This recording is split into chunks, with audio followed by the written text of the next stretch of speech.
Haya yanajiri kufuatia idadi ndogo ya wahitimu wa darasa la 7 katika shule ya awali na msingi Orme katika kijiji cha Engarenaibo wilayani Longido mkoani Arusha, ambapo katika mahafali ya awamu ya 4 mwaka huu wanafunzi 7 pekee ndio wamehitimu, wakiwemo wasichana 2 na wavulana 5. Licha ya jitihada za kupambana na suala hilo kuendelea kwa wazazi kuelimishwa, bado mila potofu ikiwemo ndoa za utotoni zimeendelea kuwa kikwazo kikubwa, kama anavyobainisha Daktari Teresia Molele ambaye ni kiongozi wa Maasai Women Organization.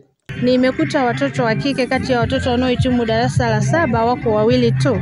Ninachosihi jamii yangu ya Kimasai, naomba wajitahidi sana kuhakikisha watoto wa kike wanawapeleka shule bila kuwabagua. Maana mtoto wa kike naye ana haki kama mtoto mwingine. Kwa sababu tunapowaona madaktari, tunapowaona wahasibu, tunapowaona polisi, tunapowaona wanasheria wa makabila mengine, ni wazazi wao wamejinyima. Sasa nawasihi jamii yangu ya Kimasai kwamba tumejaliwa kuwa na watoto wenye akili sana. Jamii ya Kimasai ni jamii yenye akili mno. Mtoto akiamua kusoma, anasoma kweli na anafaulu. Nawasihi sana wawapeleke watoto shule wakishirikiana na serikali yetu ya Jamhuri ya Muungano wa Tanzania ambayo inaongozwa na mama yetu Samia Suluhu Hassan. Anapenda na ameprovide shule nyingi vijijini. Amejenga shule mbalimbali katika vijiji vyetu. Wahakikishe viongozi wetu wa serikali walioko katika serikali za mitaa wanawahimiza wazazi kuwapeleka watoto shule. Kwa upande wao, wanafunzi waliohitimu shuleni hapo wameiomba serikali kusaidia kupambana na ndoa za utotoni kwa kuwapa nafasi ya kusoma hadi ngazi za juu bila kubaguliwa. Tumemaliza tukiwa wachache sana, wasichana 2 na wavulana 5.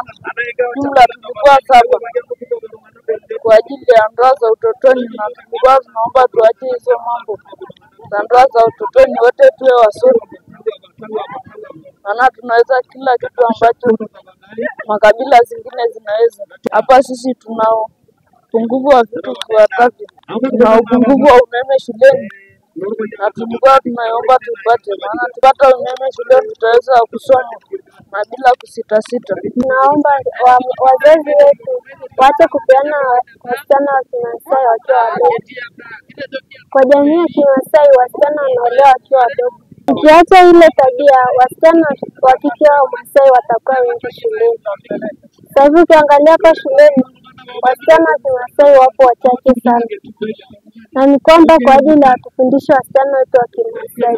Kwa sababu ya hiyo, wasichana wa Kimasai wanaolewa wakiwa wadogo sana. Hata hivyo, baadhi ya wadau wa elimu akiwemo Askofu Joseph Ngida wameguswa na kujitolea kuwasomesha bure watoto 52 kutoka kaya maskini wa jamii ya Kimasai ili kuwavusha katika changamoto za kimaisha.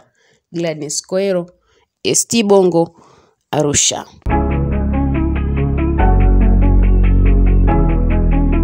ST Bongo, nyumbani kwanza.